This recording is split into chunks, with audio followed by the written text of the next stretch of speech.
It's cost $2.5 billion to get off the ground and taken 8 months of space travel to get there.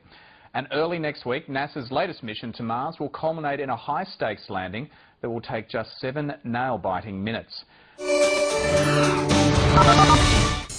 Well, this mission has actually been in a concept stage for well over 8 years, and certainly the first initial thoughts of how to do this mission were considered maybe too ambitious, too difficult, requiring too many resources, and of course several different kinds of designs. But as we move forward, we settled on a design that seemed to really help us out in getting something on the order of a metric ton to the surface of Mars.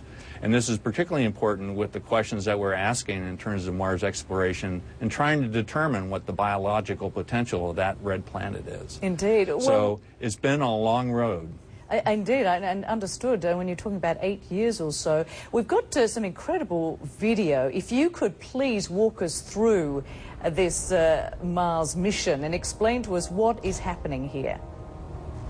So the first scene is actually the second stage dropping off the cruise stage that then goes to Mars ballistically. So it doesn't do much other than little tweaks in its direction to make sure it's headed toward Mars.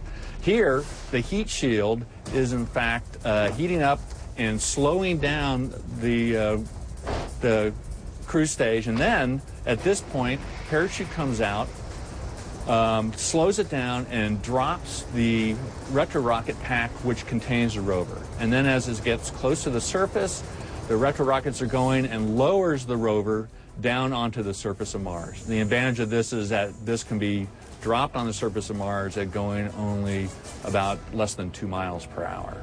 It's just exquisite, So, exquisite video, but how likely is it that everything will go as planned, just as we see it here? Well, for one thing, this is a concept of what might happen when we first get there. Certainly, it will be much slower than this. Here we see a drill working to take a sample, looking at a sample inside the laboratory itself. This is a first roving laboratory that we ever sent to another planet.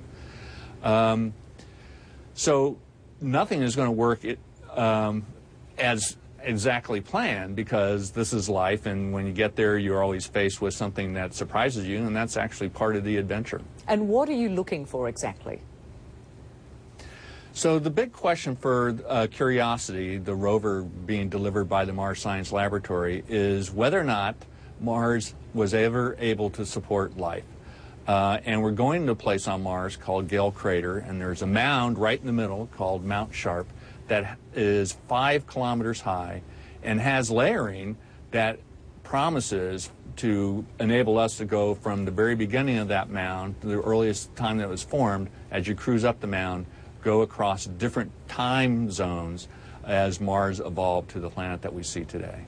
And what are your expectations? I mean, if you do find an indication here that Mars was able to support life and possibly is able to support life, what do you learn from all of that? What's the most that you're hoping to get out of this? Well, I mean, it helps us address the biggest question, which is, if it was able to support life, did life ever get started there? Did life ever survive there? And certainly, as we look at the possibility of life in the universe, finding life in our neighboring planet vastly increases the odds that there's life out there in our solar galaxy.